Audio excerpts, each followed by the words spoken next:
وعلى آلك وأصحابك يا حبيب الله الصلاة والسلام عليك يا نبي الله وعلى آلك وأصحابك يا نور الله.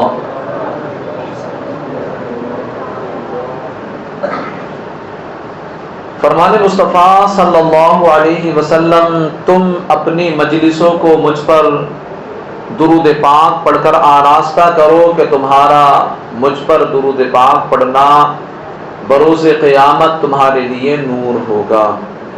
صلو علی الحبیب صلی اللہ علی محمد صلی اللہ علیہ وسلم. پیارے پیارے اسلامی بھائیوں، رمضان المبارک پوری تیزی کے ساتھ میں ہمارے درمیان سے گزر رہا ہے، اپنی برکتیں اور رحمتیں لٹاتا ہوا جا رہا ہے. یہ آخری عشرہ اب لگ چکا ہے. 21 رمضان المبارک کل ہوگا، آج 20 رمضان ہے، اور 21 رمضان کو سیدنا مولا کائنات علی المرتضیٰ رضی اللہ تعالیٰ عنہ کا یوم شہادت ہے. آپ کی شان میں کلام مقدس میں اللہ تعالیٰ نے ارشاد فرمایا الذین یقیمون الصلاۃ، جو نماز قائم کرتے ہیں. یہ بھی حضرت مولا علی رضی اللہ عنہ کی شان کا بیان ہے. اس سے پتہ چلا کہ مولا علی رضی اللہ عنہ نماز قائم کرنے والے، یعنی نماز کے آداب کا خیال رکھتے ہوئے اللہ پاک کی یاد میں محو ہو کر یعنی گم ہو کر نماز پڑھنے والے.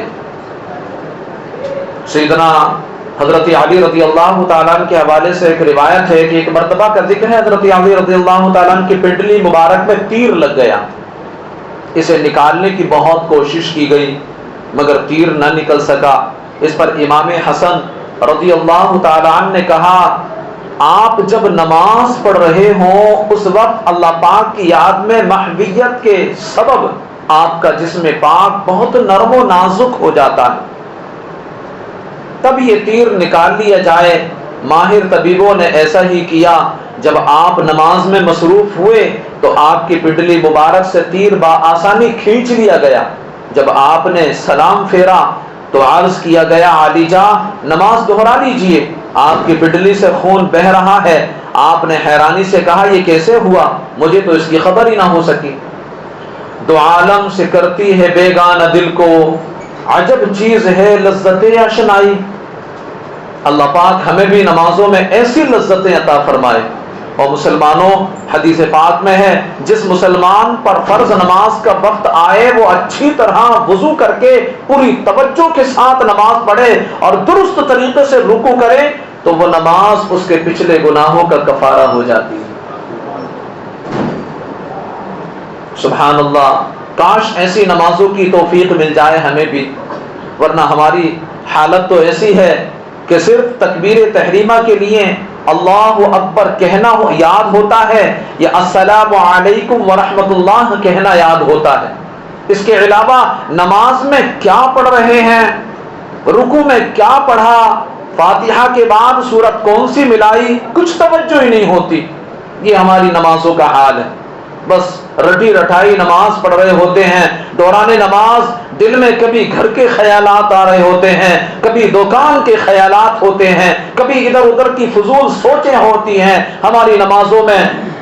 ویسے مسئلہ یہی ہے کہ نماز میں خشوع خضوع مستحب ہے. دل لگے یا نہ لگے، چاہے ادھر ادھر کے خیالات آتے رہیں، تب بھی نماز پڑھنا فرض ہے. نماز تب بھی فرض ہے، وہ معاف نہیں ہو سکتی. البتہ ہمیں نماز میں دل لگانے کی بھی کوشش کرنا چاہیے. 2 کام کیجئے انشاءاللہ الکریم نماز میں دل لگنے لگے گا. پہلا کام یہ کہ نماز میں توجہ ہٹانے والی چیزیں جتنی بھی ہیں وہ سب ہٹا دیجئے. مثلا نقش و نگار والی دیوار کے سامنے نماز نہ پڑھیں. سامنے کی طرف لکھائی والے ریپر وغیرہ کوئی چیز ہو تو ہٹا دیں. موبائل فون بند کر لیں یا سائلنٹ پر لگا دیں. گرمی ہو تو پنکھا یا اے سی وغیرہ چلا لیں، سردی ہو تو گرم چادر اوڑھ لیں یا ہیٹر وغیرہ جلا لیں۔ غرض وہ ساری باتیں جو ہماری توجہ ہٹا سکتی ہیں، نماز شروع کرنے سے پہلے ان تمام کو ختم کر دیں تاکہ ہماری توجہ پوری نماز میں رہے۔ دوسرا کام یہ کہ نماز شروع کرنے سے پہلے دماغ تو تمام سوچوں سے خالی کر کے فکر آخرت کو غالب کر لیجئے۔ ہمارے ہاں ہوتا کیا ہے؟ ہمارے یہاں کیا ہوتا ہے؟ مسجد میں وضو خانے پر پہنچ کر موبائل جیب میں ڈالا، جلدی جلدی وضو کیا، پھر جیسے تیسے نماز پڑھی، مسجد سے نکلے تو موبائل پھر ہاتھ میں۔ لو جناب، یہ نماز ہے ہماری۔ یا پھر ادھر ادھر کی سینکڑوں سوچے دماغ میں لے کر مسجد میں پہنچتے ہیں، انہی سوچوں سمیت نماز شروع کر لیتے ہیں۔ اگر ہم تھوڑا سا ٹائم لگائیں نماز شروع کرنے سے پہلے، صرف 2 منٹ کے لیے پرسکون ہو کر بیٹھ جائیں، آنکھیں بند کریں، قبر و آخرت کا، حشر کا، پرصراط کا، میزان وغیرہ کا تصور باندھیں، اللہ پاک کی حضور حاضری کو سوچیں، یہ کرنے سے ہمارے دماغ سے ادھر ادھر کی سوچیں ختم ہو جائے گی۔ اب ان خیالات کے ساتھ جب ہم نماز شروع کریں گے تو انشاءاللہ نماز میں سرور بھی آئے گا، نماز میں مزہ بھی آئے گا، نماز میں لذتیں بھی ملیں گی انشاءاللہ۔ جی ہاں، آیت کریمہ میں مولا علی رضی اللہ عنہ کی تیسری شان بیان ہوئی، وَيُؤْتُونَ الزَّكَاةَ وَهُمْ رَاكِعُونَ، اور زکوٰۃ دیتے ہیں اور اللہ کے حضور جھکے ہوئے ہیں۔ اس سے پتہ چلا سیدنا حضرت علی المرتضیٰ شیر خدا رضی اللہ تعالیٰ عنہ بہت سخی، خوب صدقہ و خیرات کرنے والے ہیں۔ خیال رہے حضرت مولا کائنات علی المرتضیٰ رضی اللہ تعالیٰ عنہ پر کبھی زکوٰۃ فرض نہیں ہوئی، آپ پر کبھی زکوٰۃ فرض نہیں ہوئی۔ آپ نے ساری زندگی زہد یعنی دنیا سے بے رغبتی کے ساتھ گزاری۔ اس آیت کریمہ میں لفظ زکوٰۃ سے مراد صدقہ ہے، چاہے فرض ہو یا نفل ہو۔ روایات میں ہے کہ ایک مرتبہ حضرت مولا علی رضی اللہ تعالیٰ عنہ کے پاس 4 درہم آئے۔ کتنے درہم آئے؟ 4 درہم۔ آپ نے یہ 4 درہم راہ خدا میں صدقہ کر دیے۔ اس کا انداز یوں اپنایا کہ 1 درہم دن کے وقت صدقہ کیا، 1 رات کے وقت صدقہ کیا، 1 درہم چھپا کر صدقہ کیا اور 1 لوگوں کے سامنے صدقہ کیا دکھا کر کے۔ اللہ اکبر! صدقہ کرنے کے جتنے انداز بن سکتے تھے آپ نے سارے انداز اپنا لیے۔ اللہ پاک کو آپ کی ادا اتنی پسند آئی کہ اس پر یہ آیت کریمہ اتری۔ اللہ پاک نے فرمایا الذین ينفقون اموالهم باللیل والنہار سرا وعلانیۃ فلهم اجرهم عند ربهم ولا خوف علیہم ولا هم يحزنون۔ فرمایا وہ لوگ جو رات میں اور دن میں پوشیدہ اور اعلانیہ اپنے مال خیرات کرتے ہیں، ان کے لیے ان کا اجر ان کے رب کے پاس ہے، ان پر نہ کوئی خوف ہوگا نہ وہ غمگین ہوں گے۔ میدان محشر میں جب نفسی نفسی کا عالم ہوگا، کوئی کسی کا پرسان حال نہ ہوگا، اس وقت میں ایسے لوگ جنہوں نے دنیا میں رہ کر رب عز و جل سے ڈرتے ہوئے اپنے مالوں کو خرچ کیا ہوگا، رب عز و جل سے ڈرتے ہوئے اپنی زندگی کو گزارا ہوگا، قیامت کے روز انہیں نہ کوئی خوف ہوگا نہ کوئی غم ہوگا۔ مولا علی رضی اللہ تعالیٰ عنہ کا صدقہ، کاش ہمیں بھی راہ خدا میں صدقہ و خیرات کرنے کی توفیق نصیب ہو جائے، کاش اس میں اخلاص بھی مل جائے ہمیں۔ ہماری حالت کیا ہے جب ہم صدقہ کرتے ہیں، زکاتیں نکالتے ہیں، کئی جگہ یہ دیکھنے میں آیا کہ وہ لائنیں لگاتے ہیں، گویا وہ زکات نہیں نکالتے، پرچار کرتے ہیں اپنا، جی ہم بڑے مالدار ہیں، ہم تو سیٹھ صاحب ہیں، لو آؤ، کسی کو 2000 کی زکات دے دی، کسی کو 4000 کی دے دی، کسی کو 1000 کی دے دی۔ یہ کون سا ڈھنگ ہے بھائی زکات دینے کا؟ ارے کسی کی مدد کرتے ہیں تو اس طریقے سے کریں تاکہ وہ خوش ہو کر کے جائیں، اس کی زندگی اچھی گزرے۔ صحابی رسول حضرت ابو ہریرہ رضی اللہ عنہ سے روایت ہے، فرماتے ہیں اللہ پاک کے آخری نبی رسول ہاشمی صلی اللہ علیہ وسلم نے فرمایا ایسا کوئی دن نہیں جس میں بندے کا سویرے کرنے دو فرشتے نہ اترے، جن میں سے ایک کہتا ہے الہی سخی کو زیادہ اچھا عوض دے، سخی کو تو خوشحالی والی زندگی عطا فرما دے، اس کی پریشانیوں کو دور فرما دے، بیماریوں کو دور فرما دے، تنگ دستیوں کو دور فرما دے۔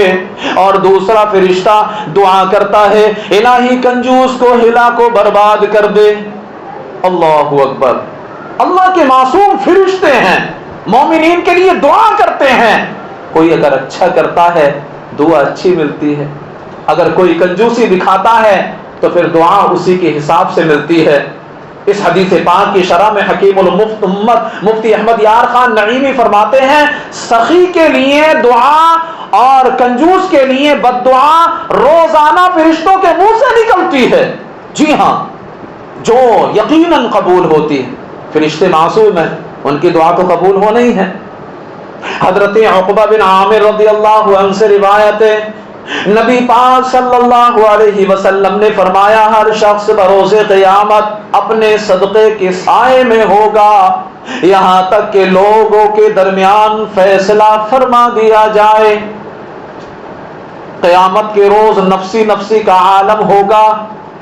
فمن يعمل مثقال ذرة خيرا يره، جس نے دنیا میں ذرہ برابر خیر کیا، بھلائی کی، نیکی کی، اس کا بھی بدلہ اس کو دیا جائے گا۔ ومن يعمل مثقال ذرة شرا يره، جس نے دنیا میں ذرہ برابر شر کیا، برائی کی، کسی کا دل دکھایا، کسی کو پریشان کیا، کسی کا حق مارا، قیامت کے روز اس کا بھی اس کو بدلہ دیا جائے گا۔ ذرے ذرے کا حساب ہوگا۔ اگر کسی کے پاس کسی کا ایک آنا بھی آتا ہے تو اس کا بھی حساب ہونا ہے۔ جی ہاں، اور آج ہماری حالت دیکھیں، ہمارے یہاں پر فخر کیا جاتا ہے اگر ہم کسی کو دھوکہ دے دیں، کسی کا مال ہڑپ کر لیں تو اس میں فخر سمجھا جاتا ہے۔ اور مسلمانوں یاد رکھو قیامت کے روز ذرے ذرے کا حساب ہونا ہے۔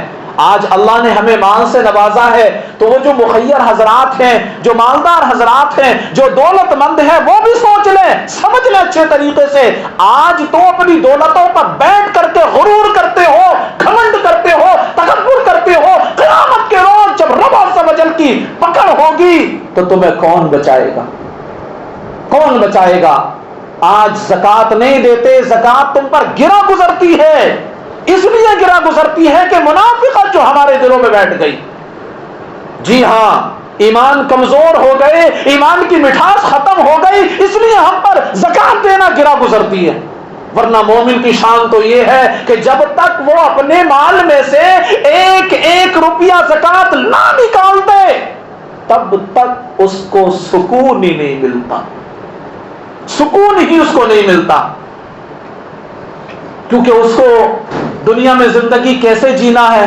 میرے نبی صلی اللہ علیہ وسلم نے فرمایا کہ دنیا مومن کے لیے قید خانہ ہے۔ کیا ہے؟ مومن کے لیے قید خانہ ہے۔ اب قید خانے میں کتنی سہولتیں ملتی ہیں ذرا مجھے بتائیں آپ؟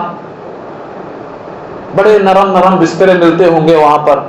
جی ہاں، کسی کا خون کر کے جائیں یا پھر جو ہے کسی کو زخمی کر کے جائیں، یا پھر جو ہے کوئی معاملہ دوسرا درپیش آئے کہ جس کی وجہ سے آپ کی پکڑ ہو، جیل ہو جائے، قید خانے میں آپ کو ڈال دیا جائے، کیسی کیسی سہولتیں ملتی ہیں، سب جانتے ہیں کیسی سہولتیں ملتی ہیں۔ تو میرے سرکار نے فرمایا مومن کے لیے دنیا قید خانہ ہے، یہاں پر تم ایک قیدی کی طرح رہو۔ اور ایک دوسری روایت میں یوں بھی ہے کہ دنیا مومن کے لیے ایک مسافر خانہ ہے۔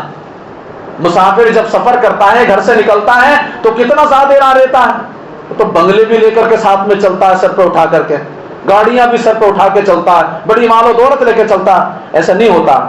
وہ مختصر سے زیادہ راہ لے کر کے چلتا. تو مومن کو بھی بس ایسے ہی کرنا ہے کہ اللہ کی رضا پر راضی رہنا ہے. اللہ پاک ہم سب کو کہنے سننے سے زیادہ عمل کی توفیق عطا فرمائے اور ہم سب کو مصطفیٰ کریم صلی اللہ علیہ وسلم کی سنتوں کا عامل بنائے. آمین بجاہ النبی الامین.